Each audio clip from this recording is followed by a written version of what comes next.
안녕하십니까. 일하는 목사, 언약에 충실한 목사 황창환입니다. 오늘 촬영은 우리 조카가 신앙적인 고민에 대한 어떤 질문을 던져와서 거기에 대한 답으로 제가 이 영상을 먼저 촬영하게 됩니다. 그러면서 좀 이러한 부분에 대한 답들을 좀 줘야 되겠다라는 생각이 들었습니다. 그래서 이런 신앙적인 고민이나 어떤 이런 삶의 고민이나 이런 문제가 있으면 또 이렇게 제 메일이나 이 영상에 어떤 댓글들을 달아두시면 제가 또 이러한 부분에 대한 답들을 시간이 날 때마다 제가 한 번씩 좀 던져 드리려고 합니다.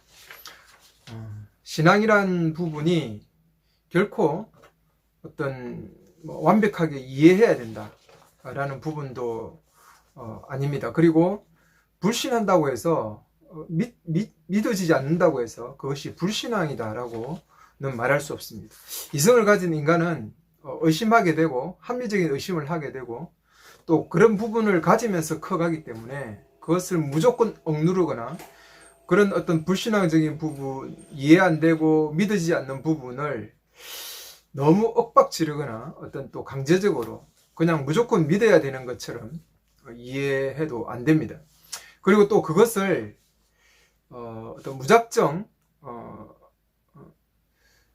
또 믿어야 되는 거 정확하게 풀어줘야 정확하게 논리적으로 이해를 해야 또한 신앙이 성장하고 또 그것이 어떤 믿음의 어떤 큰 진보를 이루는 것처럼 또 생각해서도 안 될 것입니다. 그냥 우리가 지금 하나님의 계시를 온전히 믿고 신뢰하고 따라가는 성령 안에서 그 삶은 또한 하나님의 은혜고 그리고 그런 어떤 불신앙 속에서도 어떤 의심 속에서도 우리가 계시 안에서 믿음으로 나아가는 것이다 라는 사실들에 대한 이야기를 먼저 드리게 됩니다. 그래서 꼭 어떤 이 신앙에 대한 고민 이것을 불신앙으로 생각하지 마시고 고민이 있거나 어떤 또 삶의 고민 신앙적인 고민 이런 부분들에 대한 어떤 좀 그런 고민들을 또 메일이나 어떤 이런 댓글로 남겨주시면 거기에 대한 답들을 꼭 드리도록 하겠습니다. 어떤 신앙의 질문이든 어떤 의심이든 어떤 구절의 의심이든 뭐든 간에 꼭 이런 질문들을 해주신다면 많은 나름대로의 어떤 제 생각들을 같이 나누어 보고자 합니다. 이런 질문이 들어왔습니다. 왜 선악과를 만들어서 죄인일 수밖에 없는 원죄로 살아가야 하는가? 그래서 결국은 죄를 지을 수밖에 없는 우리의 어떤 상태로 살아가면서 어떤 사람은 선택되고 어떤 사람은 선택받지 못하는 이러한 삶의 어떤 신앙의 형태로 나아가는 것이 과연 옳은 것인가? 그래서 인간의 자유의지와 어떤 우리의 어떤 창조에 대한 이런 부분에 대한 의심을 가지고 질문해 주셨습니다. 좋은 질문이고 아주 원초적인 질문이면서 어떤 우리 인간으로서 가질 수 있는 아주 합리적인 그런 어떤 의심이다라는 생각이 듭니다. 그래서 이 의심 자체는 절대 나쁜 것이 아니다. 당연한 것이다. 우리가 살아가면서 합리적인 의심을 하는 것은 당연한 것입니다. 당연한 것이고 그것은 절대 잘못된 것이 아니다. 믿어지도 않는데 믿는 것처럼 하는 것도 옳은 것이 아니고 또 완벽하게 또 이해되거나 완전하게 내가 논리적으로 이해해서 그것을 신뢰하고 따라가는 것도 또한 아니죠. 그래서 너무 그것을 완벽하게 이해하려고 하는 것도 꼭 우리가 지향해야 될 부분은 아니고 또 그리고 불신하는 것 자체가 또 온전히 나쁜 것은 아니다라는 생각들을 먼저 좀 나누고 싶습니다. 그리고 그래서 성경을 우리가 보면서 한 가지 좀 고민해야 되는 것은 뭐냐면, 성경은 우리의 삶에, 내 인생의 삶에 답을 주기 위한 것이 아니다라는 사실을 먼저 분명하게 우리가 인지해야 됩니다. 그래서 성경이 우리 인생의 지금 인생사를 다 이해시켜 주거나, 그리고 성경이 지금 우리 인생의 이런 세세한 하나하나 부분에 대한 역사적이고 과학적인 답을 주기 위한 것이 아니다라는 사실들을 먼저 착하게 인지를 해야 돼요. 성경은 하나님의 그 계획, 인류를 향한 하나님의 계획을 우리에게 가르쳐 주기 위한 것이지, 우리 인류에게 세세한 답을 주려고 한 게 아니에요. 그래서 정말 성경이 우리에게 말하고 싶은 것은 우리 인류가 향해야 될 방향, 그리고 우리 인류의 목표, 그것은 바로 하나님의 계획과 같이 가죠. 그 계획이 뭡니까? 바로 하나님 나라라는 거죠. 하나님 나라를 온전히 이 땅에서 이루고, 그리고 그 삼위 하나님의 영원한 안식에 참여하게 하는 그 목표를 위해서 우리에게 성경의 계시를 준 겁니다. 그 외에 여러 가지 과학적이고 우주적인 어떤 부분에 대한 여러 가지 자료를 성경은 우리에게 답을 주지 않아요. 우리가 오히려 그렇게 답을 찾으려고 하다 보니까 성경을 잘못 이해해서 우리가 잘 알고 있는 갈릴레오인가? 네, 지둥설에 대해서 천둥설을 가진 그런 어떤 그 신부 측에서 그를 이단으로 정죄하게 되죠. 그렇지만 유명한 말이지 않습니까? 그래도 지구가 태양을 돈다라는 지둥설을 주장하지 않습니까? 시편을 읽어보거나 여러 성경을 읽어보면 어떤 시적인 표현이나 시가적인 표현, 그리고 인류의 어떤 중심으로 풀어가는 어떤 그 성경의 어떤 예들을 보면 진짜 천둥설이 맞는 것 같아요. 그래서 그러한 것을 과학적인 어떤 부분으로 성경이 틀리지 않았다라는 부분으로 접근하려고 하다 보니까 천둥설을 주장하게 되는 거예요. 지동설이 틀린 것 같아요. 그러나 우리가 과학이 발전하면서 분명하게 알게 되는 건 뭡니까? 지동설이 맞죠? 지구가 태양을 돌고 있지 않습니까? 성경적으로 표현하는 부분과 이런 과학적인 부분이 이해적인 부분에서, 그 어떤 문학적인 부분에서 차이가 날 수가 있는 거예요. 천동설을 주장하기 위해서 시편의 이런 부분에서 이 지구를 중심으로 해서 우주가 도는 것처럼 이야기한 게 아닙니다. 그것은 바로 인류의 대표, 그리고 이 땅을 하나님께서 창조하셨다는 창조주 하나님에 대한 표현들을 이루어가면서 풀어가다 보니까 그런 부분들이 나타나는 것이죠.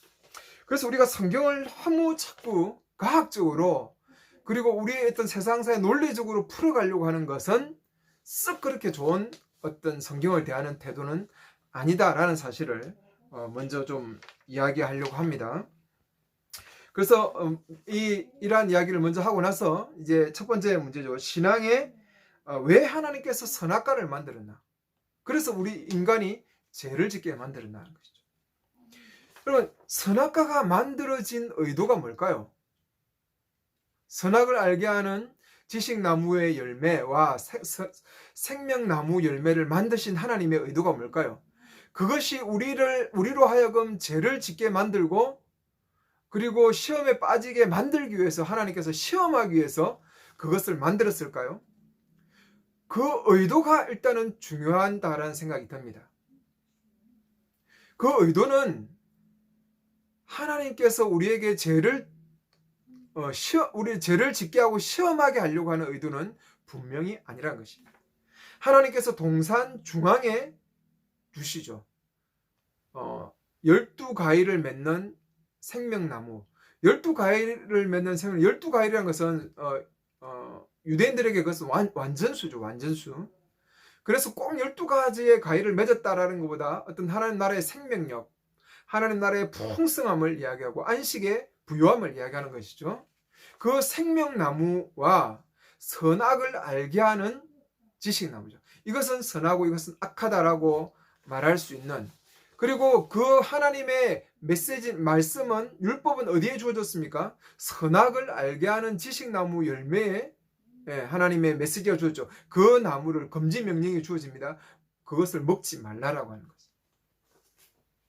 그것을 먹음으로 인해서 어떤 일이 일어납니까? 이 땅에 하나님의 나라를 통해서 온전한 하나님의 안식에 참여하는 하나님 나라를 만들려고 하는 계획이 완전히 무너져 버려요. 그리고 이 땅에 어떤 일이 일어납니까? 인간의 나라를 세우려고 하죠. 그게 바벨론으로 대표되고 나중에 계시록에 바벨론까지 연결되는 것이죠. 세상 정신, 세상의 나라, 인간이 중심이 되려고 하는 나라. 끊임없이 그 나라와 하나님의 나라가 지금은 대결하면서 흘러가고 있고, 이제는 예수 그리스도를 통해서 하나님의 나라가 이 땅에 오면서 온전한 하나님 나라를 꿈꾸게 되는 것이죠. 그래서 거기에 대한 금지 명령이 있습니다. 이것은 하나님께서 동산 중앙에 주셨다는 것은 뭡니까? 날마다 아담이 그것을 보면서 깨닫기를 원하는 것이죠. 동산 중앙에 실물 교육을 이렇게 딱 세워 놓은 겁니다. 눈으로 보면서, 우리가 정말 하나님의 말씀들 인류의 대표로서, 하나님의 형상을 닮은 자로서, 이 땅의 대표로서 정말 우리가 하나님의 그 말씀을 온전히 의지하고 그분의 신뢰관계, 언약관계 속에서 그분을 믿고 그분을 의지하고 그분을 신뢰하면서 그 말씀을 따라서 살아가면 영원한 12가지를 맺는 생명나무죠. 그 생명나무를 우리가 누리게 되는, 하나님 나라를 온전하게 우리가 참여하게 되고 누리게 된다는 사실을 깨닫게 해주는 거죠. 그래서 실물 교육입니다. 하나님 우리를 시험하기 위해서 그 동산 중앙에 있는 선악과 생명나무를 그 두 나무를 만든 것이 아니고 우리에게 던져준 복음의 메시지죠. 복음의 메시지. 오늘날 똑같은 게 십자가, 예수 그리스도의 피와 몸을 통해서 우리에게 새 생명이 주어졌으니까 그 예수 그리스도의 몸에 참여한 자가 될 때 진정한 우리가 하나님의 백성이 이제는 된다는 것이죠. 이제는 혈과 육으로 할례를 함으로써 하나님 백성이 되는 게 아니라 예수님의 피와 예수님의 그 몸에 참여함을 통해서 진정한 하나님 백성이 된다는 그 메시지나, 그 복음 메시지나, 동산 중앙에 선악을 알게 하는 생명나무를 주시는, 생명나무와 선악을 알게 지신 나무를 두시는 그 메시지나 똑같다는 거죠. 이게 원초적인 메시지입니다. 이 계시가 발전해서 이제 십자가의 메시지로 가는 것이죠. 그러니까 이것은 우리에게 복음 메시지고 우리에게 참된 깨우침을 주기 위한 것이고, 날마다 각성하여서 깨달아서 그 하나님 나라, 온전한 하나님 나라에 이르도록 하려는 하나님의 배려죠. 부모가 자식에게 자식을 너무 사랑해서 그들을 온전하게 깨우치고 깨닫게 해서 정말 온전한 장성한 자로 바르게 키우기 위한 그 부모의 마음으로 주신 것이 선악과, 우리가 말하는 선악과와 그 생명나무입니다. 그러니까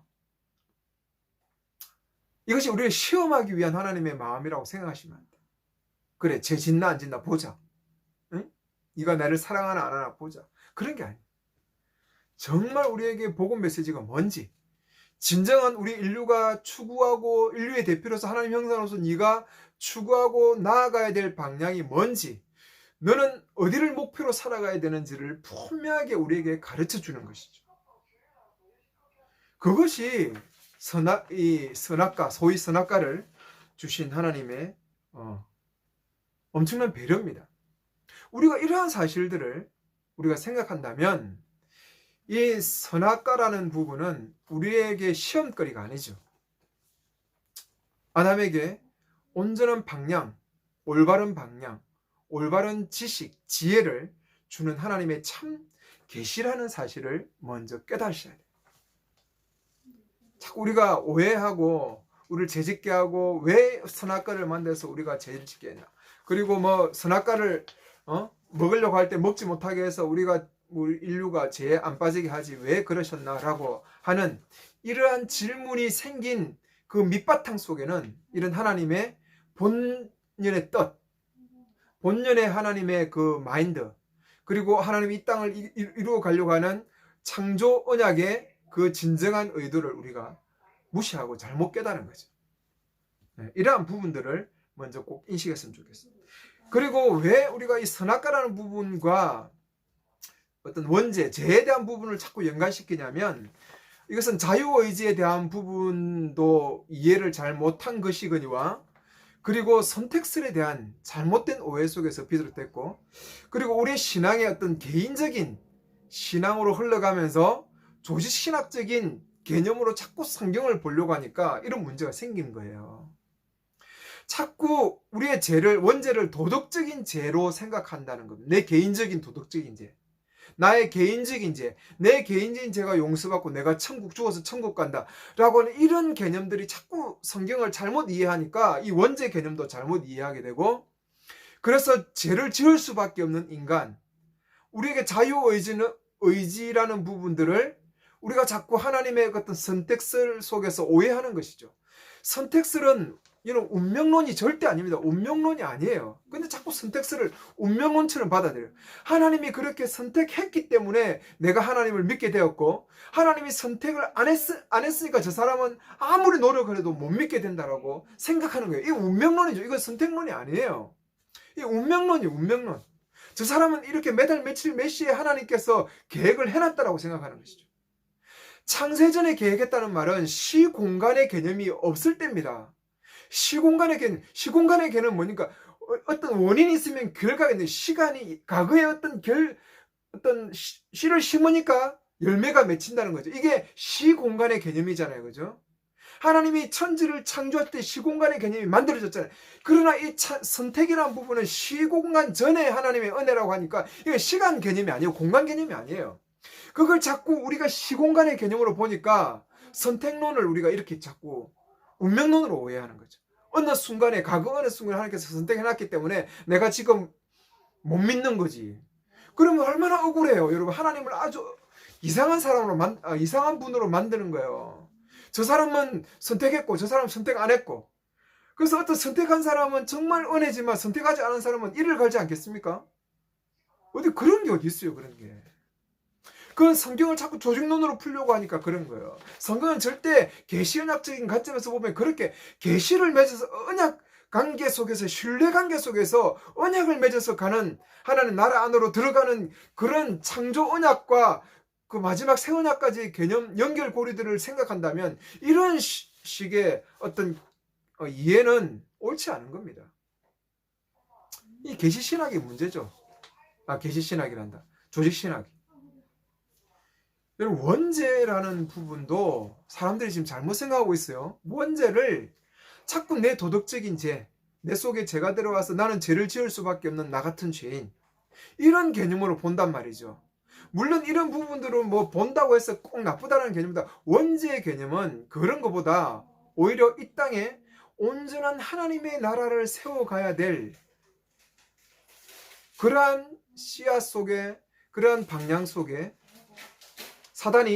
사단에 의해서 잘못된 개념들이 심겨진 거죠. 그래서 이 땅에 하나님의 나라와 인간의 나라가 동시적으로 흘러가게 되어버렸다는 것입니다.